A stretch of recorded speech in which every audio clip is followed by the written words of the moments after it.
Welcome to Brainstoryum. I'm Anna Tizard, award-winning dreampunk and deeply weird fantasy author, and yes, that's me and my fiction that's deeply weird. Explore and imagine with me the most unexpected story ideas using the surrealist word game of Exquisite Corpse. Find out more and join in at annatizard.com. This is a storytelling challenge unlike anything you've tried before.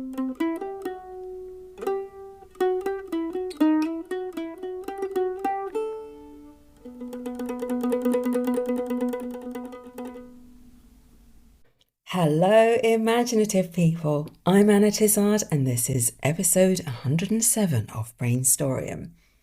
First, just a quick update on what's going on with me in the build-up to the release of my next book, Weird Creatures.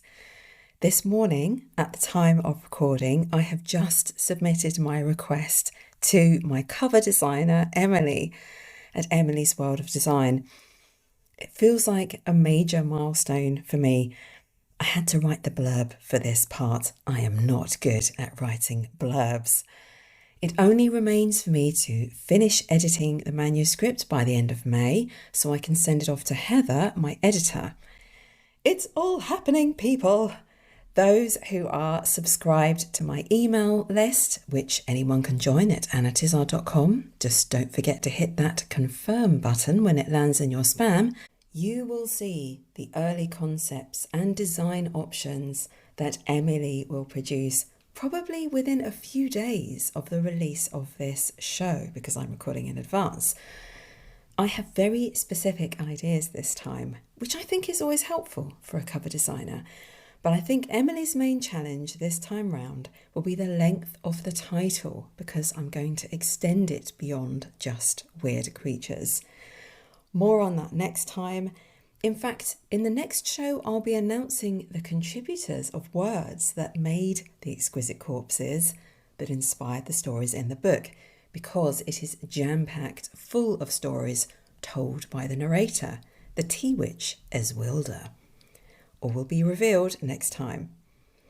In the meantime, I've also been busy with other things that celebrate the achievements of other writers who've sent in stories, ideas, and poems to this very show, and who help to make this such a collaborative, active platform for creative writing and inspiration.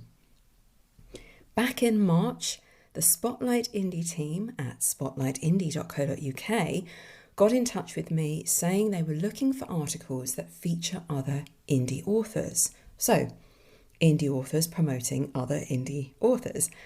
And I thought, well, that's perfect because of the writers who respond to the prompts from Brainstoryum. Now, this was back in March, so there are people who have since written in with stories who I've not been able to include. And I had to pick out the top, well, I think they were looking for maybe 4 or 5, but I managed to get in 6. I've been in touch with each of the 6 writers who've sent pretty much the most stories or poems to the show over the last couple of years. So you already know who you are. But they are Eric Montgomery, Paul Monteith, Nick Vrakar, Alessandro Bozzo, Elena Dennison, and Paul Macmillan. The way I've framed the article is to introduce Brainstoryum and what I do on there, and why, posing the question, has everything been written before? And how can we as writers strive to be original when there's so much out there already that's already been written?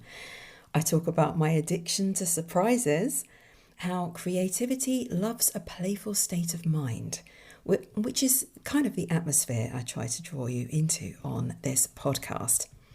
Then I talk about each of the 6 featured authors in turn, giving examples of stories or poems they've written for different episodes of the show, just giving them a little glimpse of what they do and their particular talents or flairs for storytelling, from my personal opinion. Also, the article includes author bios with pictures, giving links to where you can find those writers. So all in all, a great opportunity to feature and help promote my fellow indies.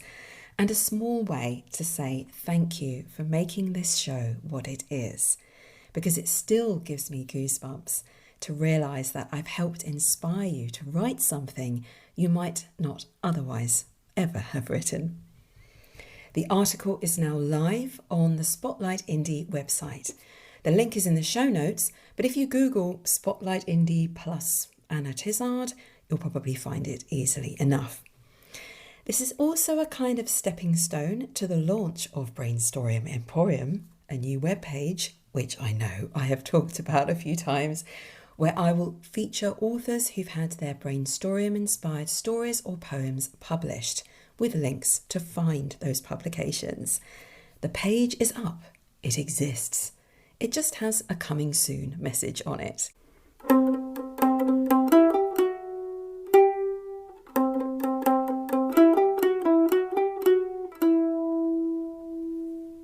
Well, I've had lots of creative and intriguing responses to the prompts from the last show, mostly based on the nihilistic mandrake. Very weird word combination that came up. I did have a response from a newcomer to the show, Mark on Twitter. Welcome to the show, Mark. And yes, I call it Twitter as well.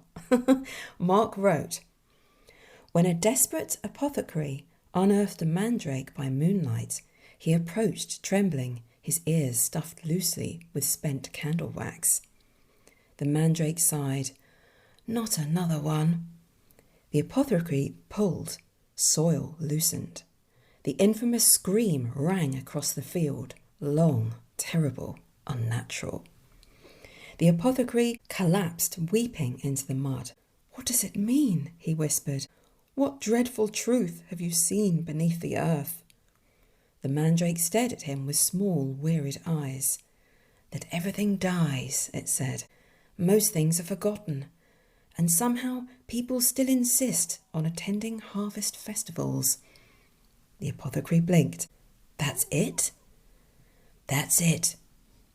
The church bells sounded midnight. The mandrake looked faintly embarrassed. 'To be honest,' it added, 'I mostly scream because being unceremoniously ripped from the ground really hurts.' This is brilliant, so neatly tied up. I just love the descriptions. It's very vivid. Thank you, Mark on Twitter. Paul Macmillan wrote, "A nihilistic mandrake once told me that roots are a lot like emotional baggage. At first, that sounded profound, but then I remembered he was literally a root. Every few years, he performed a ritual where he cut away a part of himself to symbolize letting go of the past. He explained this while sitting in mud and glaring at the moon. I asked him if he was afraid. 'Of course,' he said. 'What if suffering is all that defines me?' That seemed unusually deep for something commonly stolen by witches. The mandrake held a tiny knife over one crooked root and hesitated. 'That root contains my bitterness,' he whispered. 'Shouldn't you keep that one?' I asked. He thought about it for a long time.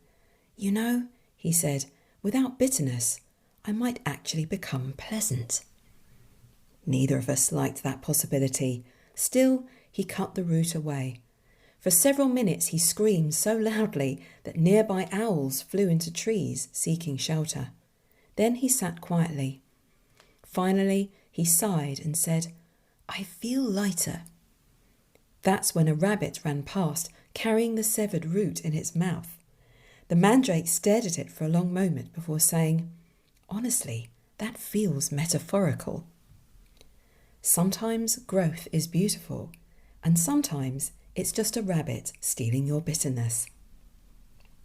Good grief, this is utterly profound and funny at the same time. I don't know how you did that in such a short space. Amazing stuff. Thank you, Paul. You can find Paul Macmillan on X and on Instagram as Bookmarks Love and Law, or Bookmarks L and L on X. Switching to a much lighter tone, the self-named Village Idiot on X sent me Not so much a story, but a kind of thought experiment on the possible meaning of the word mandrake. He wrote, "The definition of drake is a male duck, which means mandrake means a male duck. This double negative grammatical construct demands that mandrake is to be a female duck. This is positively the only logical outcome to this debate, but you probably don't even give a quack."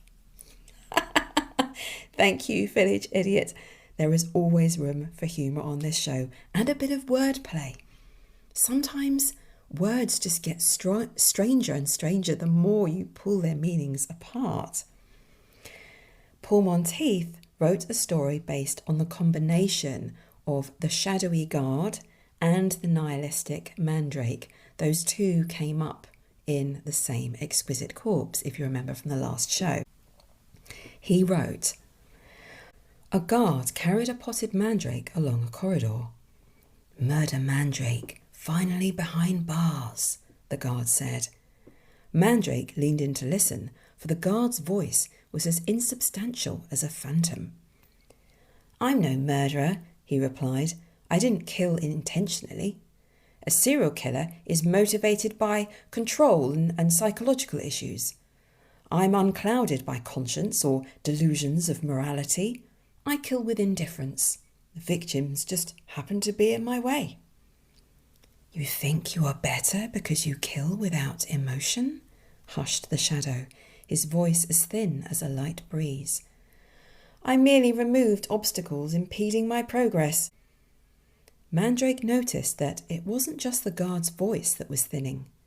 His form had become a smudge hanging in the air, his features blurred. And he had no eyes, just empty sockets. At the sight of him, Mandrake felt a thrill of ice-cold shivers race down his taproot. They passed cells full of stolen goods. Beyond were the shrieks and screams of victims, among them the quivering cries of children calling out for their mum. They arrived at a cell where a choir of disembodied voices pricked Mandrake like ice-cold needles. 'Your quarters,' the shadow said. 'I want a private cell,' Mandrake snapped. 'You'll share with those who impeded your progress.' The shadow guard pushed the potted plant into the cell, which churned with a primal desire to retaliate. As the shadow faded away, it smiled wickedly and said, 'You all play nice with each other, do you hear?' Oh, that is such a chilling twist at the end. You're faced with this emotionless murderer, this monster, and you think that that's the worst thing possible. But then the shadowy guard and all of the Mandrake's victims get their revenge. Thank you, Paul. That was amazing. You can find Paul Monteith on Blue Sky as Quantum Fairy, and if you're not on Blue Sky, his link tree is linktr.ee/mostlypaul. Right, it is time to chase the white rabbit once more down the twisting tunnels of our imaginations. Bring forth the socks of destiny. That's right, Exquisite Corpse mixes your words and phrases into a sentence that goes describing word noun, action, describing word noun. I'll play 3 rounds to create 3 very weird sentences, exploring the story ideas they suggest. Next, I'll delve deeper with the 12-sided dice. Then after that, it's over to you. So it's always with some trepidation that I reach into the first sock for our describing word. This is from Sean, also known on social media as Blue Wizard Facts. Pointed. Our pointed noun, is from Alessandro Bozzo. Headless horseman. Now, in what way would he be pointed? Let's try for an action. and the action word sock. This is from, if I can disentangle them from my fingers, this is from Paul Thomas. Was stuck in a portal with. Ooh, I'm not sure anyone would enjoy being stuck in a portal with this headless horseman. Strange situation. This is from Paul Monteith. Tranquil. What are the chances of being tranquil in this situation? Oh, I don't know what is going on here. So let me get my final word and we shall work it out. This is from Sophie de Soles. Game developer. So altogether we have the pointed headless horseman was stuck in a portal with the tranquil game developer. Is this a game that the game developer has created or is in the middle of creating? She's written a storyboard for a game. If that's how you start developing a game, I have no idea. But she has an idea for a game that throws together some myths, including that of the headless horseman. And the pointed bit, could that be his sword? So this game developer is caught up in an idea, so absorbed into it, that it becomes like a portal into that world as it unfolds in her imagination, where there's a forest, a dark forest in the background, and then there's a bridge that you have to cross at night. This is a pivotal part of this game that she's imagining, where you, as the player, may confront this nightmarish being, this headless ghost whose black horse has been galloping tirelessly over the rocky pathway. In fact, the developer has it in her mind that you can hear these hooves knocking up stones from time to time. The sound would just kind of emerge and then disappear again. Maybe as you gain points or lose points, doing other things in this game, until, of course, this pivotal moment when you reach the bridge, and then a game developer still needs to work out what happens next. But she's so absorbed in this idea, she's caught there, suspended in a moment of her own imagining. I mean, we know what that's like, right? It's kind of like having one foot in another world. And that is why she is tranquil, because the pointed headless horseman was stuck in a portal with the tranquil game developer. She's not in any real danger because it's just a game. Or is it? Could this work out as a kind of dreampunk tale? Which is, of course, and if you don't know, it's a subgenre of fantasy, sometimes sci-fi, based on altered states of consciousness. So that might be dreams or daydreams, hallucinations, visions, anything where an altered state of consciousness either draws you into another world or otherwise proves itself to be, in some sense, more real than you would expect, and has like an impact or a knock-on effect on your so-called real world. This is an interesting idea. I feel like I haven't explored a dreampunk idea for quite some time.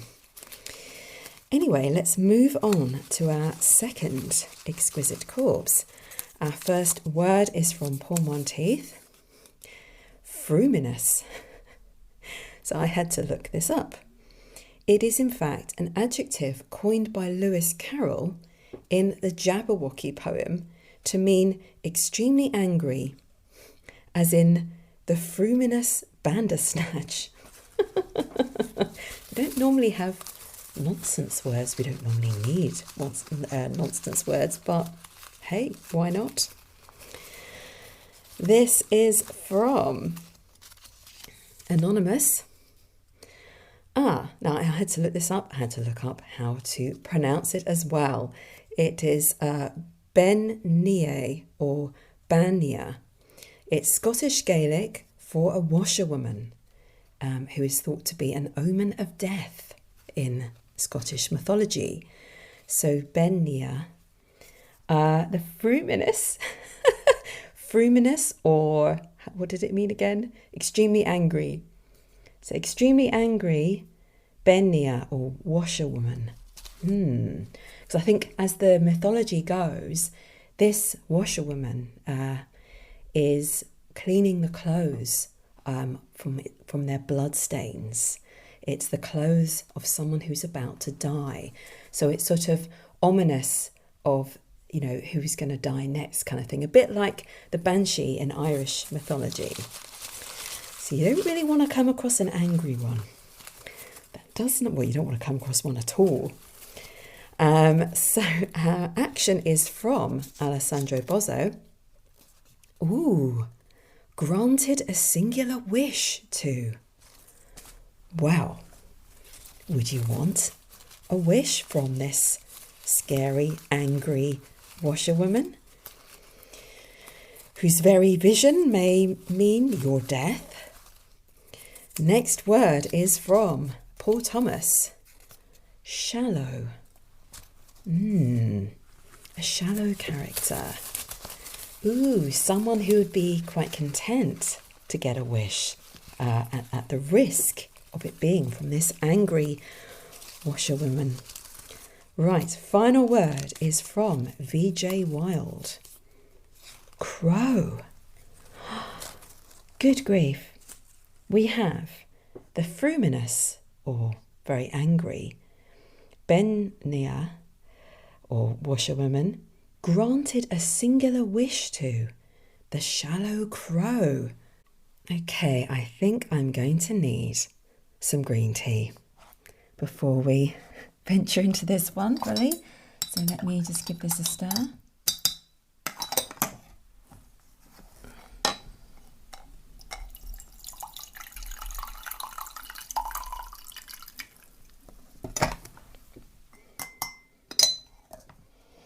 Right.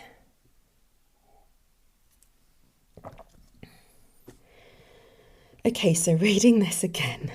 The fruminous, or extremely angry, Ben-nia, or washerwoman, granted a singular wish to, the shallow crow. I'm thinking about crows. They're such intelligent creatures, and they can use tools. They're very social, and they can remember for many years. Actually, I think there was a professor who deliberately frightened a crow in his local park, then kept going back, and for, I think it might have been 15 years, the crow avoided him and made that sort of harsh barking sound to warn the other crows. But after, I think it was 15 years, it seemed to forgive the man. So a crow will remember. Do not screw with a crow. But hey, it'll forgive you after 15 years. But this is a shallow crow. An actual crow? I like the idea of a shape-shifting crow. Someone who shapeshifts between being human and a crow, since we seem to be in the realm of a lot of mythology today. Actually, crows are also meant to portend death, aren't they? Because, I suppose, because they're carrion eaters. So this is odd because we have two characters in the same Exquisite Corpse whose presence, according to mythology, are an omen of death. A murder of crows, it's in the language that we use. So why does this washerwoman, this angry washerwoman, decide to grant this strange, skinny man with the jet black hair peeping out from under his hat? Why does she grant him a singular wish? Could it be something to do with cheating death? Or demanding to know the truth about his own death? Or could it be something to do with his shape-shifting ability?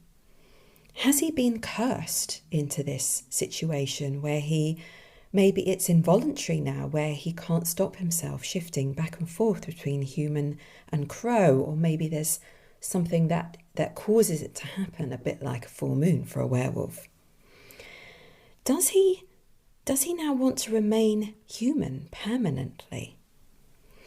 And as such, does that mean he can trade with this washerwoman? Because shutting down his life as a crow is a kind of small death, right? A partial death. Maybe he's lost someone and he thinks if his crow self dies, if he can create this bargain with the washerwoman, it means that his crow spirit can fly into the land of the dead and possibly bring back or just be with the person he's lost. Oh my goodness, this is so dark. This is very dark.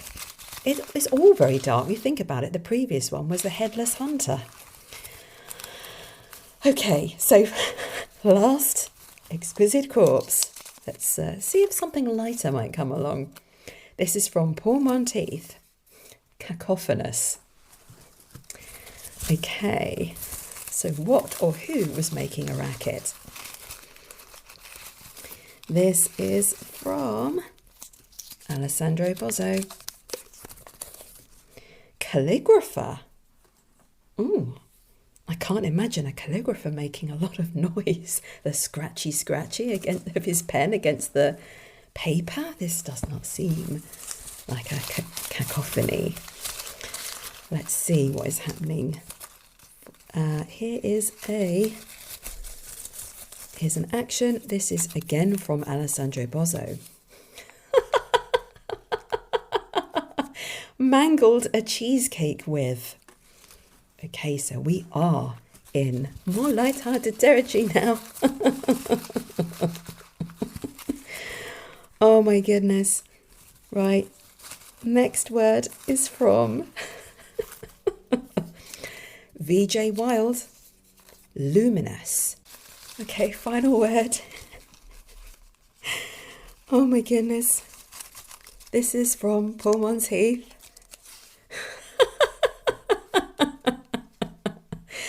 Vegetable lamb of Tartary.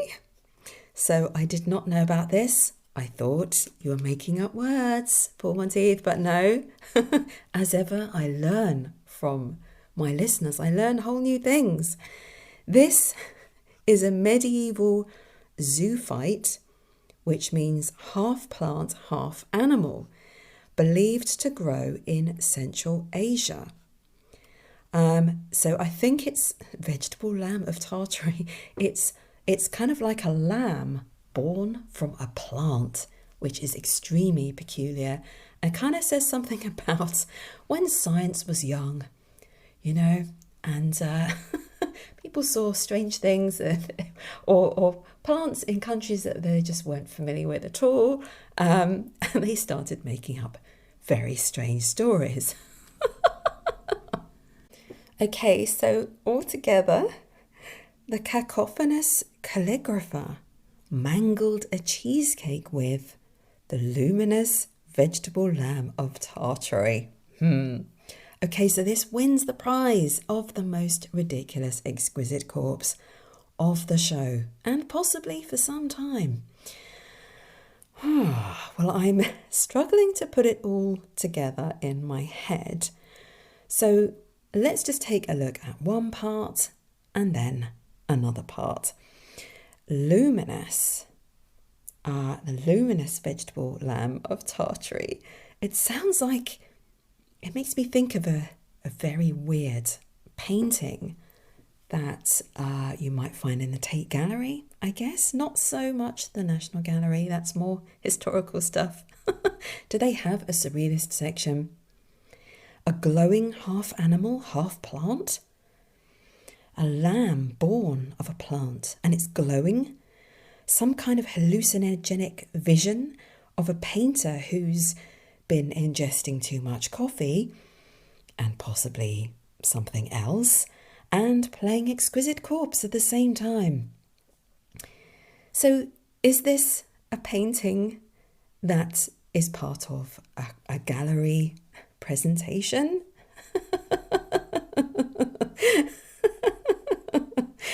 The cheesecake mangling? What's that about? Are these the little nibbles that are available? They didn't want normal crudités, they wanted small little triangles or squares of cheesecake on little sticks, the artist's favourite, and flutes of champagne to wash it down. And a cacophonous calligrapher has come to admire or make fun of this artist and their work. What if the calligrapher himself is a failed artist? They knew each other at art school, but the calligrapher lacked vision or confidence and ended up doing calligraphy instead of pure art and painting, doing wedding invitations and things like that. Although now everything's digital and online. But maybe he creates fonts. I mean, fonts are there's a lot of fonts out there. Go to 1001fonts.com and there's a whole world of fonts. I even did quite a funny episode on this podcast called Anna Tizard and the Fonts of Doom. Still one of the favourites. But anyway, coming back swiftly to the cacophonous calligrapher mangled a cheesecake with or in front of the painting of the luminous vegetable lamb of Tartary. Okay, so this one doesn't work, but it was fun to explore and try. But even so, there have been some rather dark and mysterious and myth-packed exquisite corpses today. So I think it will be time for me to sit down and roll the dice and see where that takes these ideas.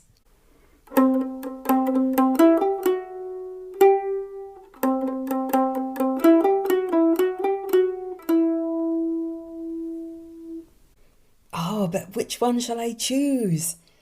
I lingered a bit over the one about the game developer getting stuck in a portal of her own making. But I think I like the middle one best, where this Scottish washerwoman, the Benya, grants a wish to this shallow crow. Why shallow? What is his real reason for coming here? He's been watching the washerwoman from afar, wondering at whose death she portends. Let's roll the dice and find out how to push this story forward with a category of suggestion. Check the show notes for the 12 categories if you'd like to see them all. 11. A ghost. You know, I had this feeling before rolling the dice that maybe someone is already dead, that this other character who shapeshifts between human form and crow form has already lost his crow form, that his crow self has died. But now, with this ghost suggestion, I'm starting to think about other possibilities we could try. What if, at the beginning of the story, the reader has no idea that this tall, skinny man with the jet black hair, who walks rather awkwardly, like he's unused to these long human legs, maybe even hops a bit like the crow form he's used to taking, that we have no idea at the beginning that he is in fact a ghost. Maybe he doesn't know that he's a ghost. This could be a twist that we build up to revealing. Sometimes stories can begin like this with a sense of the ending, in which case you might even want to write the ending first. That's something I've done before. But the way the story unfolds, maybe he recognises his own jacket that the washerwoman is washing in the river, because as the myth goes, she's washing the clothes of whoever is about to die. So what is it? Is this what it is that draws him to her? To just double check what it is he's seeing? And to question her, is it me?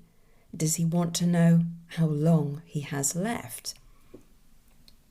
But she speaks in riddles of clothes worn but not worn out, of the river flowing on with or without your preferred form, your shape, or of the different shapes your clothes will morph into when you wash them in the water, how fabric flows freely when it dips into the water, and how heavy and cumbersome it is when taken out. And that's annoying him. Is she hinting at metaphors about life or death? So he gets impatient. But from the smirk that spreads on her thin lips, that was probably her intention, to trap him into saying something he might regret later. And so he might demand, as he demands now, when am I to die? Is there no hope for me? I think I need to roll the dice once more. See what this suggests. 8. A weapon. What's that about? Does that mean he attacks her? So frustrated at her evasive replies and her overuse of metaphor, her cackling laughter even as she pulls his jacket out of the water and holds it up, the bloodstains still dripping from the hem, that he dives for her, hands clawed to grab for her neck. But she doesn't move. She just smiles on as he lurches at her and falls straight through her into the river. It's too late, she calls after him. And that's when he realises, and we realise, that he was already dead, just a ghost. But what of his crow self? I feel like that's something that's kind of left hanging. There's a thread that you want to catch hold of here, because otherwise it doesn't feel quite full enough to flesh out a story. Does his crow self fly free? Somewhere between the worlds of the living and the dead? Maybe that could be part of the mythology about crows in this story world, that they straddle both realms. And maybe he, the character, has a relationship with death that we didn't foresee because of his ability to shapeshift into a crow. And if you dropped in a hint of this mythology, this connection between crows and death at the beginning of the story, just something subtle, and then revealed this at the end through something happening to kind of confirm it and show us that the crow is in the land of the dead or something like that, then that would make the story have that cyclical feeling, and you might get an "oh yeah" from your reader, which is always a good thing and makes it satisfying. I often do this, actually. If you write so far into a story, discovering it along the way, not completely sure where it's going, and then you stumble into a sort of nugget of truth that seems to tie things together in a slightly unexpected way. And then to round off the story in the most effective way, you can then go back to the beginning and plant a little seed of that, so that when that story truth is revealed at the end, it feels like the answer to a question, even if that question wasn't explicitly posed.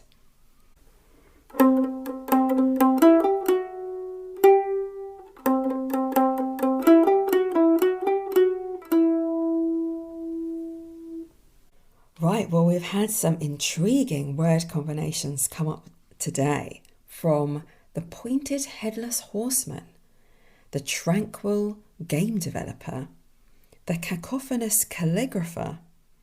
Hey, maybe they've become extremely sensitive to sound, so even the scratching of their pen is agony.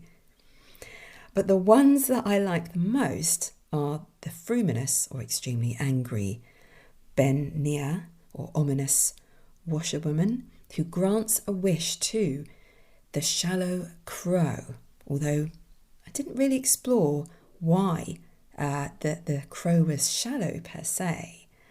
But of course you can take any of these word combinations or concepts on their own and do something with them. For example, you might want to do that with the shallow crow and explore the possibility of why it's shallow.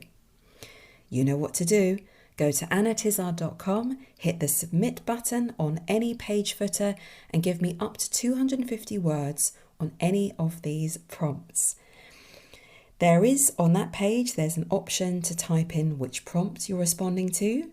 If you're a bit unsure if I'm going to guess, if you've gone really wild with the idea, there's also an opportunity to give a website or social media handle that I can quote when reading out your story or poem so other listeners can look you up.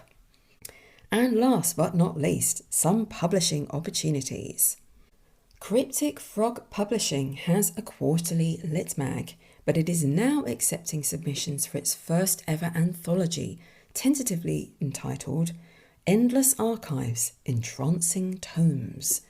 For this collection, they're looking for speculative fiction that has some kind of supernatural or futuristic library or book as a central component to the story. They say, entertain us and bring us your originality. The word count is from 2,000 to 7,500 words, so quite a big range there. Accepted authors will receive an ebook copy of the completed book plus $10 payment. They expect to publish by the end of the year, and submissions will be open until at least October, so plenty of time to cook up something for that one.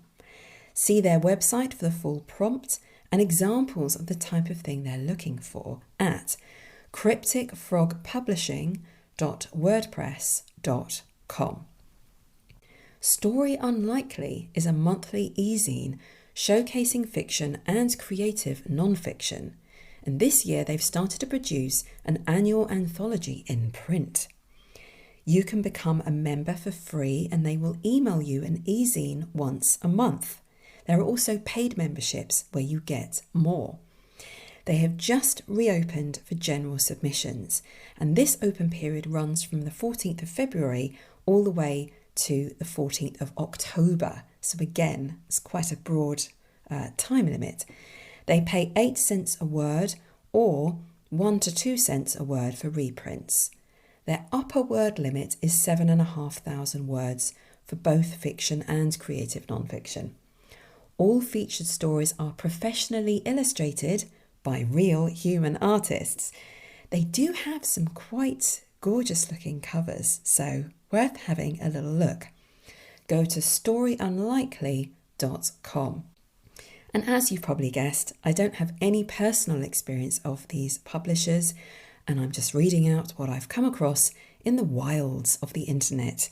Whoever you choose to submit to, always run a check on Google for reviews and comments, and read the terms and conditions of publication to ensure they suit you. Right, I hope that's given you some inspiration. As ever,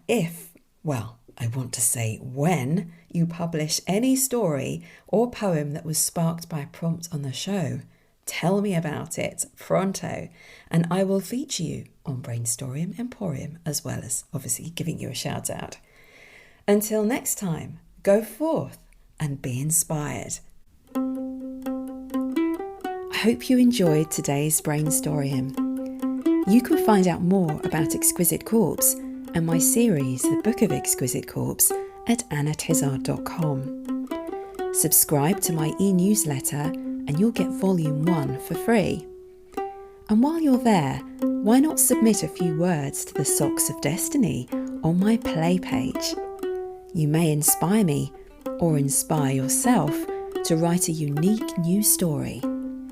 See you next time.